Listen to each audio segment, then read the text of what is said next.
ತಂತ್ರಜ್ಞಾನ ಮುಂದುವರಿತಾ ಇರುವ ಜೊತೆಯಲ್ಲಿ ಪ್ರತಿನಿತ್ಯ ವಾಯು ಮಾಲಿನ್ಯ, ಶಬ್ದ ಮಾಲಿನ್ಯ ಹಾಗೂ ಜಲ ಮಾಲಿನ್ಯ ಹೆಚ್ಚುತ್ತಾ ಇರುವುದು ಆತಂಕಕಾರಿ ಎಂದು ರೋಟರಿ ಜಿಲ್ಲಾ ಮಾಜಿ ಗವರ್ನರ್ ಹಾಗೂ biodiversity park chairman professor S Chandrashekar ಕಳವಳವನ್ನ ವ್ಯಕ್ತಪಡಿಸಿದರು.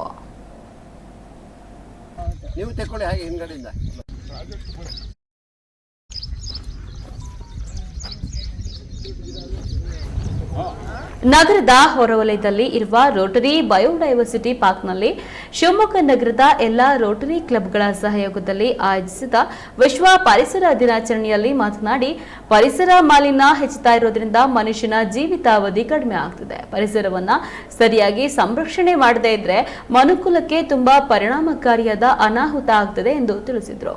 ಇನ್ನು ಪ್ರತಿನಿತ್ಯ ಅತಿ ಹೆಚ್ಚಾಗಿ ಪ್ಲಾಸ್ಟಿಕ್ ಬಳಕೆ ಮಾಡಲಾಗ್ತಿದೆ. ಅರಣ್ಯ ನಾಶ ಮತ್ತು ನೀರಿನ ದುರ್ಬಳಕೆ ಹೆಚ್ಚಿದೆ. ಹವಾಮಾನ ಬದಲಾವಣೆ ಮತ್ತು ಪ್ರಕೃತಿಯ ಸಮತೋಲನವನ್ನ ಹಾಳು ಮಾಡಲಾಗ್ತಿದೆ. ಇದರ ಪರಿಣಾಮವಾಗಿ ಮಾನವನ ಜೀವನ, ಪ್ರಾಣಿ ಪಕ್ಷಿಗಳು ಹಾಗೂ ಭೂಮಿಯ ಭವಿಷ್ಯದ ಮೇಲೂ ಆಪತ್ತು ಉಂಟಾಗಿದೆ. ಆದ್ರಿಂದ ನಾವು ಪ್ರತಿಯೊಬ್ಬರೂ ಗಿಡಗಳನ್ನ ನೆಡೋದರ ಮುಖಾಂತರ ಪರಿಸರವನ್ನ ಸಂರಕ್ಷಣೆ ಮಾಡಬೇಕು ಎಂದು ಹೇಳಿದರು.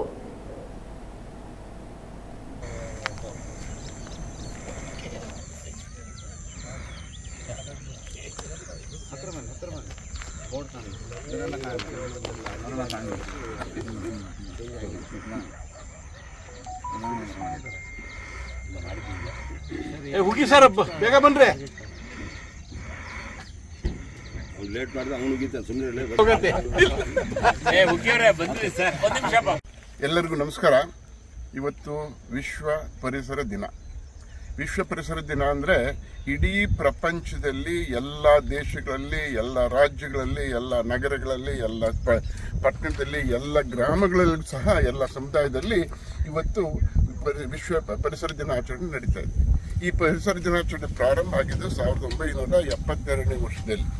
ಯಾಕಿದಾಯಿತು ಅಂತಂದರೆ, ಮೊಟ್ಟ ಮೊದಲಿಗೆ ಸ್ಟಾಕ್ಹೋಮ್ನಲ್ಲಿ ಮಾನವನ ಪರಿಸರದ ಅಭಿವೃದ್ಧಿ ಅನ್ನೋ ಒಂದು ಸಮ್ಮೇಳನ ನಡೀತು. ಆ ಸಮ್ಮೇಳನದಲ್ಲಿ ಪರಿಸರ ಬಹಳ ಮುಖ್ಯ ಮಾನವನ ಅಭಿವೃದ್ಧಿಗೆ ಅನ್ನೋ ಒಂದು ಉದ್ದೇಶ ತಿಳಿವಳಿಕೆ ಬಂದ ಮೇಲೆ ಅದಕ್ಕೋಸ್ಕರ ಪ್ರತಿ ವರ್ಷ 1973ರಿಂದ ಇದು ನಡೀತಾ ಇದೆ. ಪ್ರತಿ ವರ್ಷ ವಿಶ್ವ ಪರಿಸರ ದಿನಾಚರಣೆ ವಿಶ್ವಸಂಸ್ಥೆ ಒಂದು ಥೀಮನ್ನು ಕೊಡುತ್ತೆ. ಈ ವರ್ಷದ ಥೀಮ್ ಏನಂತಂದರೆ ದಿ ಕ್ಲೈಮೇಟ್ ಚೇಂಜ್, ಅಂದರೆ ಹವಾಮಾನ ಬದಲಾವಣೆ. ಇವತ್ತು ನಮಗೆಲ್ಲರಿಗೂ ಪರಿಚಯ ಆಗ್ತಾ ಇದೆ ಹವಾಮಾನ ಬದಲಾವಣೆ. ಆ ಕಾಲದಲ್ಲಿ ಮಳೆ ಬರ್ತಾ ಇದೆ, ಬಂದ ಮಳೆನೂ ಸುರಿದೋಗ್ತಾ ಇದೆ. ಹಾಗೆಯೇ ಬಿಸಿಲು ತಾಪಮಾನ ತಟ್ಟುಕೊಳ್ಳೋಕ್ಕಾಗ್ತಾ ಇಲ್ಲ.